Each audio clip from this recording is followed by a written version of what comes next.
Bienvenue à cette deuxième saison de Synchronicité, Vivre dans la conscience avec Isabelle Savoie-Churchill.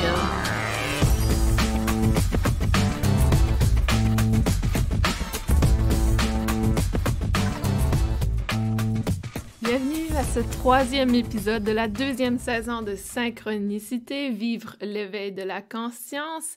Ici Isabelle Savoie-Churchill, je suis très heureuse d'être avec vous aujourd'hui pour parler de la communication avec nos guides. Il est fort possible que ce soit en deux parties parce que c'est quand même un sujet qui est très intéressant, qui a beaucoup d'aspects apporte beaucoup d'aspects de questionnement et j'ai le goût de prendre mon temps par rapport à ce podcast aujourd'hui, ce balado. Alors, comment allez-vous? Je sais que peu importe où vous êtes dans le monde, c'est vraiment le moment de prendre une réflexion personnelle et vraiment d'aller dans l'introspection. Et les guides sont souvent des êtres qui peuvent justement nous aider dans des moments comme on vit aujourd'hui. Alors, premièrement, qui sont nos guides? Souvent, je n'aime pas aller trop en détail dans l'aspect guide parce que parfois, lorsqu'on est trop spécifique, ça nous limite dans notre vie. Donc, essayez de quand même rester très ouvert à l'aspect guide parce que dans mon expérience jusqu'à maintenant, les guides ne sont pas nécessairement du royaume angélique dans le sens ange. Donc, souvent, au niveau des anges, on a souvent entendu parler peut-être des anges gardiens. Donc, les anges gardiens sont, selon moi, des êtres lumière qui nous suivent à partir de la naissance jusqu'à la mort.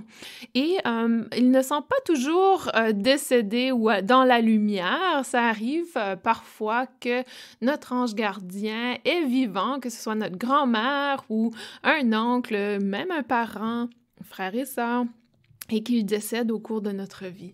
Par contre, les anges gardiens sont avec nous du début à la fin, donc que ce soit sur Terre ou en termes énergétiques, ils sont toujours présents. Donc, les anges gardiens sont souvent les êtres qui sont les plus connus en termes de guides. Qu'est-ce qu'un ange gardien? C'est tout simplement un être qui nous guide dans notre vie au quotidien. Et selon moi, encore une fois, c'est ma vérité, non nécessairement la vérité ultime. Mais selon moi, l'ange gardien est l'un des seuls êtres lumière qui a la capacité de vraiment intervenir dans notre vie, même si on ne lui donne pas nécessairement la permission. C'est-à-dire que si on est en grand danger, c'est souvent l'ange gardien qui va venir nous protéger. Il y a des gens qui indiquent avoir ressenti un certain moment dans leur vie où ils ont entendu quelque chose, quelqu'un leur dire disons qu'ils étaient en train de conduire, quelque chose ou quelqu'un leur dire de se stationner sur le bord de la rue. Ils se stationnent et tout d'un coup, il y a un gros accident qui arrive devant eux. Donc, s'ils n'avaient pas arrêté, ils auraient été impliqués dans l'accident, par exemple. Ou même des gens qui disent avoir été sauvés par des personnes et ils n'ont jamais pu retrouver cette personne. Donc, des fois, ça arrive dans les nouvelles qu'on va entendre qu'il y a un bon samaritain qui a sauvé une personne d'un accident de voiture parce qu'il n'y avait aucune personne sur le site autre que l'ange gardien et qu'il n'arrive pas à retrouver cette personne. Donc, ça arrive des fois que l'ange gardien se manifeste un peu plus physiquement, mais selon moi, c'est l'un des seuls êtres lumière dans notre royaume de guides qui a la capacité d'intervenir de cette façon. Et ça se peut que je n'ai pas raison, donc ça se peut que c'est différent pour d'autres personnes, mais pour moi, c'est ce que j'ai remarqué en termes d'expérience jusqu'à maintenant. Et les autres guides font partie, donc pour moi, ce sont tous des êtres lumière, c'est-à-dire des êtres énergétiques d'une fréquence supérieure. Et la différence, peut-être, les gens vont demander qu'est-ce qui est la différence entre un guide et un fantôme. Le fantôme est souvent un être également d'énergie, une entité énergétique qui est de basse fréquence, par contre. Donc, ils n'ont pas encore traversé vers la lumière, donc ils ont encore cette capacité d'interaction interagir très proche avec la matière. Donc, souvent, l'aspect fantôme est un peu plus une fréquence basse, qui fait qu'ils sont plus proches de la matière, plus proches des humains que les guides.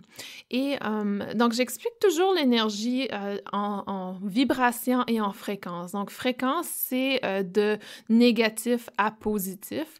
Négatif à positif ne veut pas dire de mal au bien.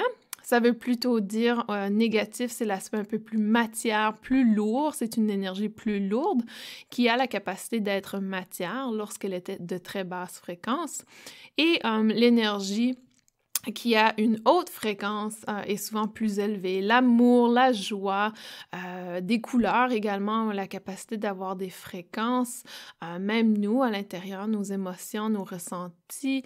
Et évidemment, il y a des fréquences tellement élevées qu'on n'arrive pas à les percevoir, mais qu'on arrive à les ressentir. Et c'est pour ça que, et on en parlera un peu plus tard au niveau de la communication des guides, mais la communication avec nos guides est très complexe parce que justement, c'est une fréquence tellement élevée que c'est un peu plus difficile de communiquer avec eux. Donc, lorsqu'on fait un travail, par exemple, de médium, où on vient communiquer avec les gens qui sont décédés, si l'être qui est décédé n'a pas traversé vers la lumière, c'est beaucoup plus facile pour moi de communiquer avec cet être que si c'est un être lumière qui est maintenant traversé vers la lumière. Et c'est encore plus difficile de communiquer avec des êtres comme des anges et des archanges. Donc, il y a différents types d'êtres et tout ça s'explique au niveau fréquence.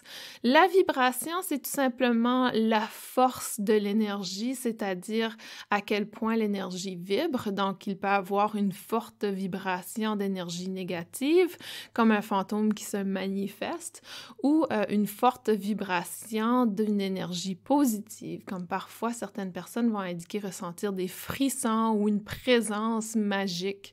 Donc ça, ce sont de hautes fréquences avec une haute vibration.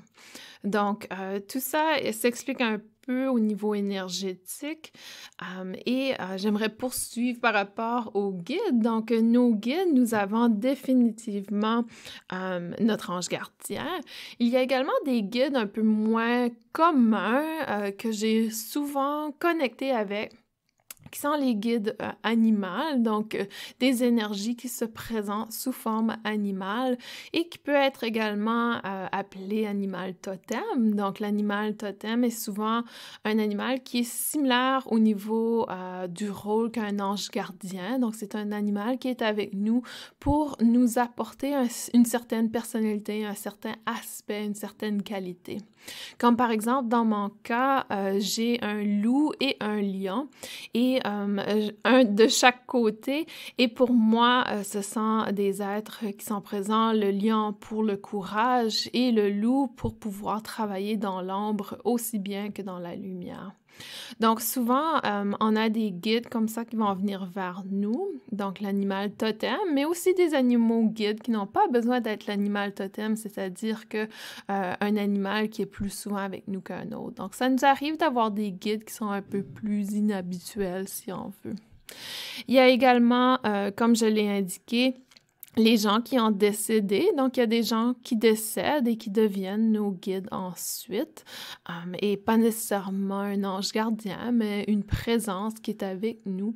Il y a également des êtres ascensionnés, c'est-à-dire des gens qui ont vécu sur Terre, mais qui ont toujours eu cette capacité d'être très élevés énergétiquement. Donc, l'ascension, c'est un processus qui existe sur Terre seulement, dans la dimension de la Terre. Ce n'est pas des êtres ascensionnés, ce n'est pas nécessairement des êtres angéliques, c'est des gens qui ont eu une vie sur Terre et qui ont eu la capacité d'évoluer très rapidement dans les différentes dimensions sur Terre. Donc, par exemple, on pourrait penser à Mère Teresa, on pourrait penser à un maître ascensionné comme Saint-Germain, Jésus. Donc, ce sont des individus qui ont vécu sur Terre et qui ont eu la capacité de vraiment élever leur fréquence et d'atteindre ce qu'on appelle l'amour inconditionnel et de pouvoir la partager avec le monde. Donc, les êtres ascensionnés sont également des guides parfois avec nous. Et il y a aussi les fées, il y a plein d'énergies, les licornes, licorne.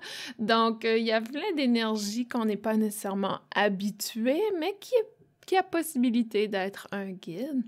Il y a également, bien sûr, les anges. Donc, les anges sont peut-être des guides avec une fréquence un peu plus élevée que les maîtres ascensionnés.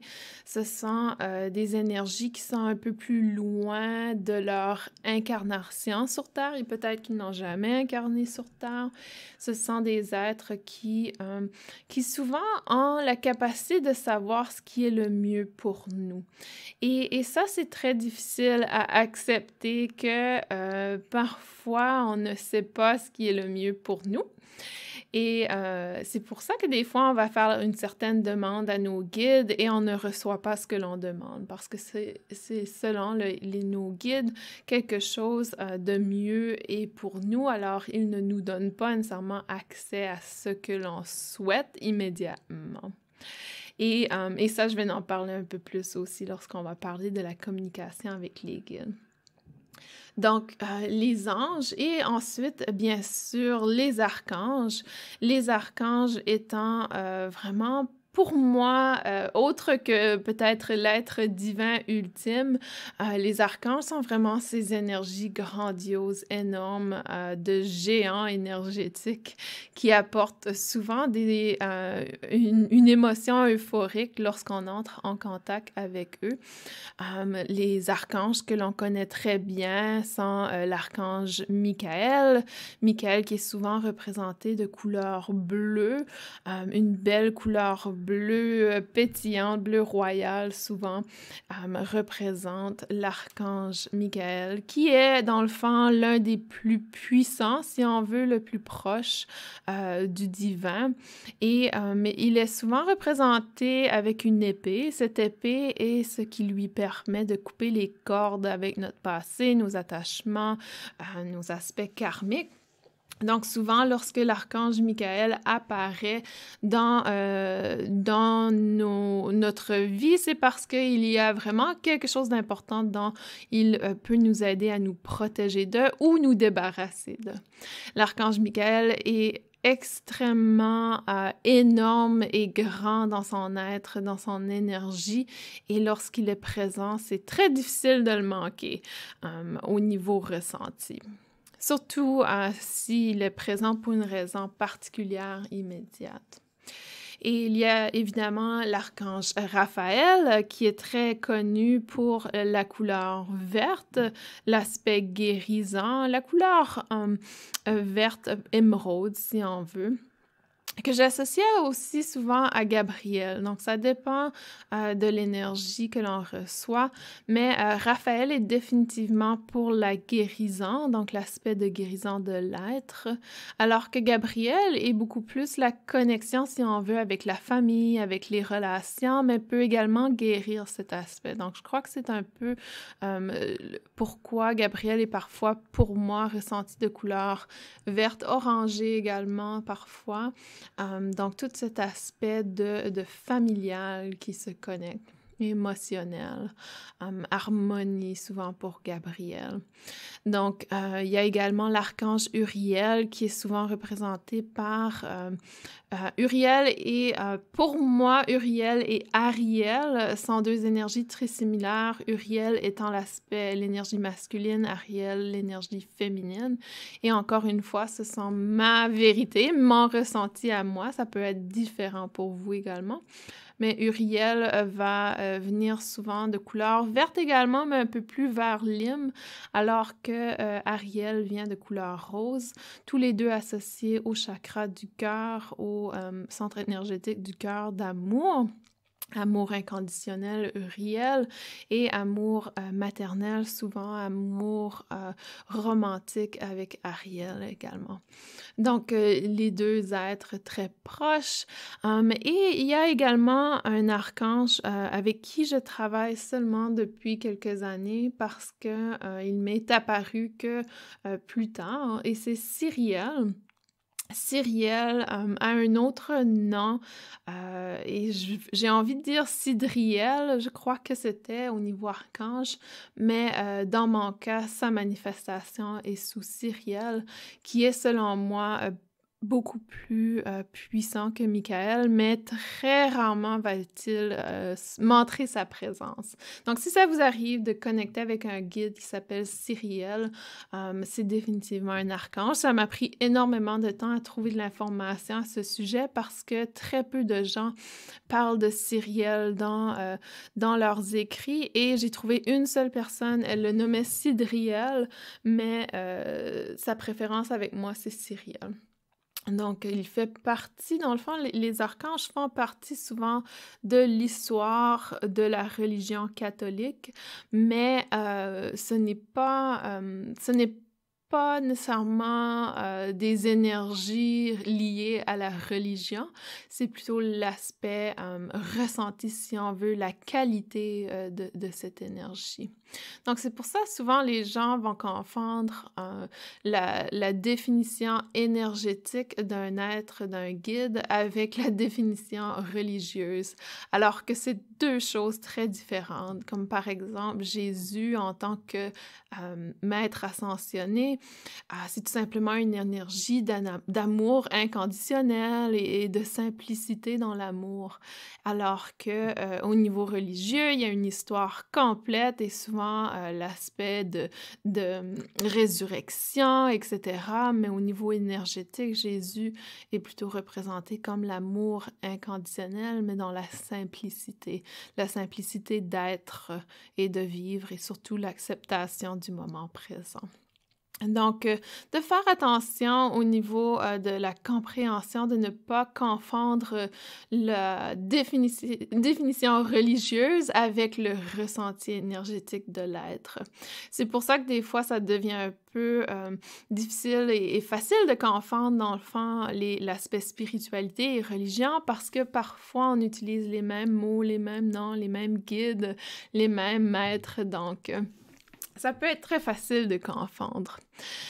Et la présence, donc nos guides, les gens me demandent souvent combien de guides avons-nous. Nous avons, jusqu'à maintenant, mon expérience, c'est que nous avons tous un ange gardien. Donc ça, c'est définitif. Donc, nous avons tous un ange gardien, alors que les autres guides vont apparaître à différents moments dans nos vies. Donc, pour ma part, j'ai remarqué que lorsque les gens vivent des difficultés, certains obstacles, et surtout si c'est une répétition de cycles, par exemple, vous répétez un cycle de relations toxiques, eh bien l'archange Michael va probablement être avec vous lorsque c'est le temps de couper les liens. Donc, il va probablement apparaître et essayer de vous aider.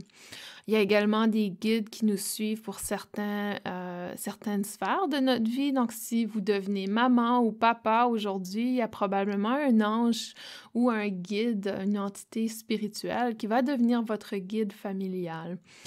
Même chose avec les gens qui entament leur formation de Reiki avec moi. Je remarque que beaucoup d'entre eux vont avoir un nouveau guide qui apparaît, qui se fait présent pour pouvoir accompagner les étudiants dans leur éveil de conscience, dans leur spiritualité. Donc, c'est quand même assez commun d'avoir des guides qui va et vient. Comme je vous l'indiquais, Cyriel est venu il y a quelques années et il est très rarement autour de moi. C'est vraiment à certains moments hyper importants au niveau évolution énergétique qu'il va se présenter.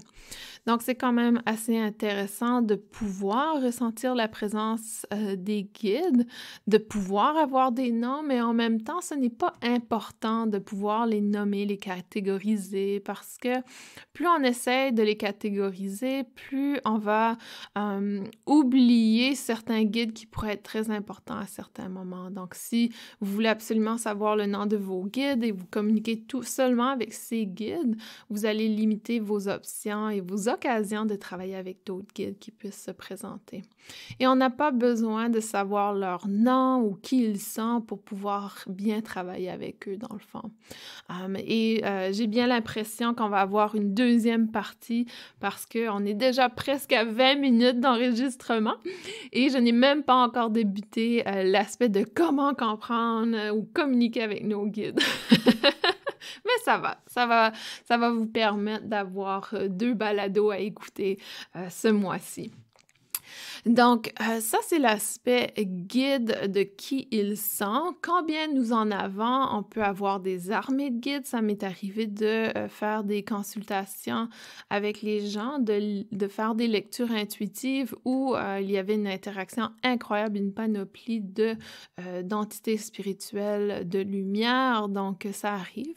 Je dis toujours que c'est une armée de lumière qui sont avec eux. Ça arrive aussi qu'il n'y a qu'un seul guide qui vient vers l'avant. Donc, tout dépend de la personne. Et extrêmement important de comprendre l'une des lois, si on veut, au niveau du travail avec les guides, c'est qu'ils sont extrêmement respectueux de notre propre volonté. Donc, ce qui veut dire que si vous ne les invitez pas à vous aider, ils ne vont pas intervenir dans votre vie, à moins que vous êtes en danger et que votre ange gardien intervienne. Donc, c'est presque le seul moment, selon moi, encore une fois, que j'ai remarqué que les anges vont intervenir pour nous. Donc, c'est pour ça qu'il y a beaucoup de gens qui me demandent, je veux pas trop en demander à mes guides, je veux pas être trop tannante dans mes demandes, etc. Dans le fond, vous pouvez faire autant de demandes que vous voulez, les guides sont là pour vous et c'est extrêmement important de les autoriser, de leur donner la permission de vous accompagner, de vous aider pour trouver certaines solutions, de vous permettre de dormir, etc. Et je dis dormir parce que parfois, on demande justement à nos guides de nous aider à dormir une pleine nuit à chaque soir avant de faire le dodo. Donc ça, ce n'est pas trop en demander, c'est simplement leur demander de nous aider dans certaines situations. Donc, c'est très important de comprendre que les guides sont omniprésents, c'est-à-dire que si l'archange Michael est avec moi pour m'assister une journée, il peut être avec toi également en même temps. Donc, c'est très commun chez les archanges. La même chose pour les maîtres ascensionnés et les anges. Au niveau des gens qui sont décédés, notre ange gardien habituellement va être assigné à nous seulement. Donc, c'est très rare. Je n'ai jamais rencontré le même ange gardien d'une personne à l'autre jusqu'à maintenant dans mon travail. Et je crois que c'est peut-être possible, mais je ne l'ai jamais expérimenté. Donc, je crois qu'il y a certains guides qui sont juste pour nous et d'autres qui vont et viennent et accompagnent de façon omniprésente différentes personnes. Et donc, lorsqu'on fait la demande pour que nos guides nous aident, nous accompagnent, c'est important de rester justement dans l'aspect de leur donner la permission, de les accueillir, d'être très respectueux dans notre communication avec eux. J'ai des gens souvent qui vont me dire « Ah, j'étais en colère contre mes guides, etc. » Et pour moi, je n'ai jamais compris cet aspect. Pourquoi être en colère après les guides? C'est peut-être tout simplement une réflexion de sa propre colère qu'on transfère à une autre personne, mais de faire attention aussi de comment vous communiquez avec vos guides et toute cette énergie que vous envoyez vers eux, parce que la seule façon, dans le fond, de connecter avec eux, c'est d'être dans une fréquence énergétique élevée. Donc, plus on est dans une fréquence énergétique élevée, plus on a la capacité de connecter avec eux, de les ressentir. Mais ils peuvent être avec nous, même si nous avons une énergie très basse fréquence. Ils peuvent quand même connecter avec nous, c'est tout simplement qu'on n'arrivera pas à les comprendre parce que nous ne sommes pas sur la même fréquence. Donc, si vous pensez à une radio qui a certaines fréquences, si vous êtes sur un canal spécifique et que vos anges sont sur un autre canal, vous n'allez pas vous entendre. Donc, et lorsqu'on est dans une énergie de basse fréquence, c'est comme si on est sur le AM et que nos guides sont sur le FM. Donc, c'est une plateforme complètement différente, si on veut. Donc, il faut faire attention, en être conscient de cet aspect. Les guides sont en fait des présences énergétiques qui font partie du monde énergétique. Donc, c'est pour ça, c'est le monde subtil.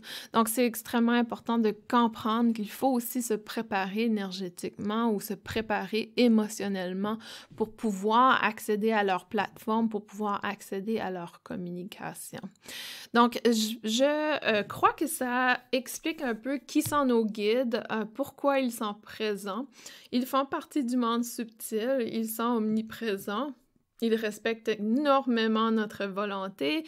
Ils peuvent être des animaux, des gens chers qui sont décédés, des gens qui sont décédés qui faisaient partie de vies antérieures ou de notre généalogie, arrière-arrière-grand-mère par exemple. Ça peut être des êtres ascensionnés ou maîtres ascensionnés. Ça peut être des anges, des archanges, des licornes, des fées, des nains, peu importe. Ça peut être absolument n'importe quoi. Même des dragons, j'ai remarqué également que ça arrive qu'on a des guides dragons. Donc, tout ce qui est énergie, dans le fond, se présente dans notre imagination sous forme de quelque chose que l'on peut comprendre.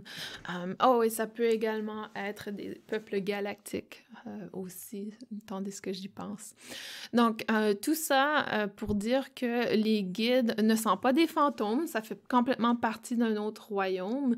Ce ne sont pas des peuples galactiques existants. Si c'est un peuple galactique que vous avez comme guide, c'est parce qu'il est décédé.